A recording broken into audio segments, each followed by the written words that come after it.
ingonyama yethu ngiphakamisa amazwi okubonga silo ngoba le njabulo esiyibona la ikhombisa ukuthi amandla obukhosi uNkulunkulu wabekile kuwe lokuthi silo wahlala esinyeni sendlovukazi uvele uyinkosi inhlanga lomhlabathi njengoba besho nje umntwana wakaphinda ngene ukuthi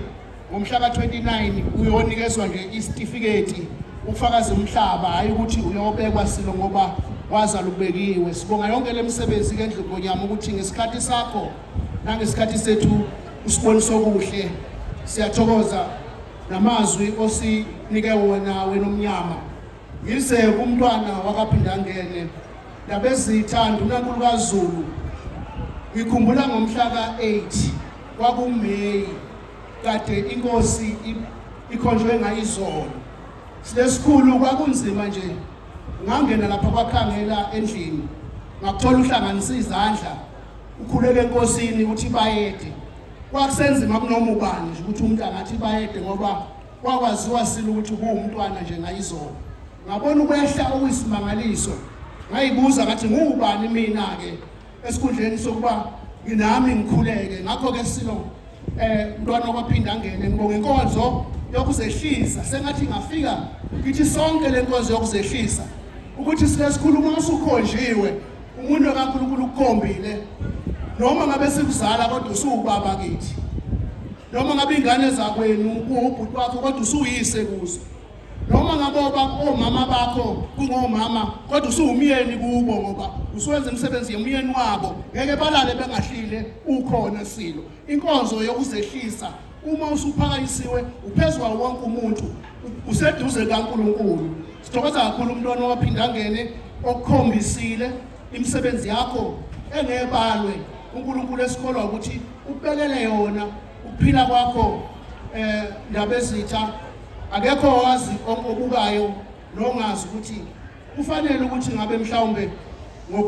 ngokwendalo nje mhlawumbe uNkulunkulu uswaqoqa kodwa ukuphilisela ukuthi wenze lemisebenzi kula ndabezitha wena ohlanga wena kamama ngosuthu. Ngithanda ukubonga futhi ku-MEC uAmanda Bani ngoba MEC ngiyazi ukuthi akusikhathi esingakanani ungenile kodwa umlilo oqhamuka nawo ngibonile ngwavuma imisebenzi yakho ngabona futhi ama-officials akho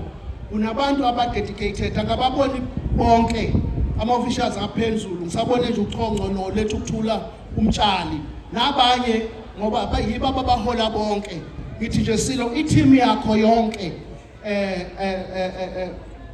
MEC i-team yakho yonke na wonke ama-officials ngibonge neminyango eminye ngoba mawuyi-leading department ikhona eminye iminyango ekuxhasile neyenza ukuthi umsebenzi wakho uphumelele uye phambili. Ngithi akube khona ubunye KwaZulu Natal kuhulumeni wakhona nakwikhabhinethi usibongele nakundunankulu. Ngibonga nje ke noNgqongqoshe ucele Magaye lo mcimbi olapha Magaye ukhona abantu abaloku bekhuluma bethi kunama-threat kunani kodwa mina ngithi umsebenzi omkhulu kangaka la eSouth Africa mhlawumbe emhlabeni wonke akaze kube khona umcimbi ongaka ngoba kuhlale kuthiwa abantu bazindimbane kusuke kuwobaba omama nobani kodwa la indimbane intombi nje incane zodwa akazikubone lokho. Ngakho ke Magaye sisengwavuma sasibheka intombi eziwu-3,000 kodwa kwafika 6,000 lapha Magaye namhlanje uhulumeni ubelungisela intombi eziwu-7,000 bathi ke laba baqalayo intombi ezilapha zingu-50,000 kusho ukuthi intombi zingaphezulu ngo-43,000 kulokho bekulungiswe uhulumeni.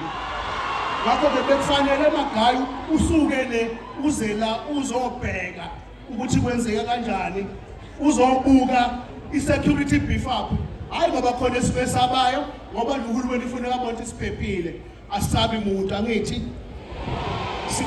siyathokoza sithokoza kakhulu Magaye usibongele naNgqongqoshe wezokuvikela ngoba siyayibona nenkomo kaHage khona la ngeke sithintwe lutho sithokoza kakhulu. Bese ke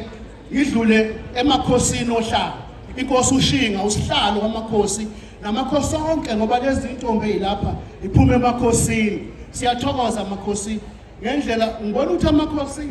alapho kwaZulu Natal understand khona bebehamba beqhumbula ngibona inkosi ukhuma lihleli phansi lapha ngoba ibona isimo ukuthi makugcwele kangaka angehla isithunzi mangihleli namabutho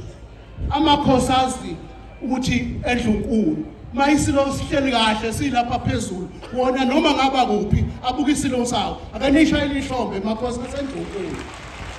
sithokoza kakhulu sithokoze konomehlo bomama bomhlanga iyazi iDepartment of Arts and Culture ukuthi lo msebenzi uqala kuma district lapha enihlola khona izintombi nizikhulisa kusuke sekuyivuthondaba la isilo sesizonikhulisa nje kodwa umsebenzi omhle eniwenze emakhaya nize niziphekezele izintombi nizenze ukufika la futhi nikwazi lokuthi nibuyele komama bazo ngoba ezinye ayikhulumi kahle nona ziyabesaba kodwa nichaza yanibheka nje zinitshela ukuthi hayi mama ngithinte lapha siyabonga bomama ukuyithinta lapha lezi intombi sibonga kakhulu bese ngibonga zona ke intombi uqobo lwazo ngiyangibona ukuthi nijabule intombi zesilo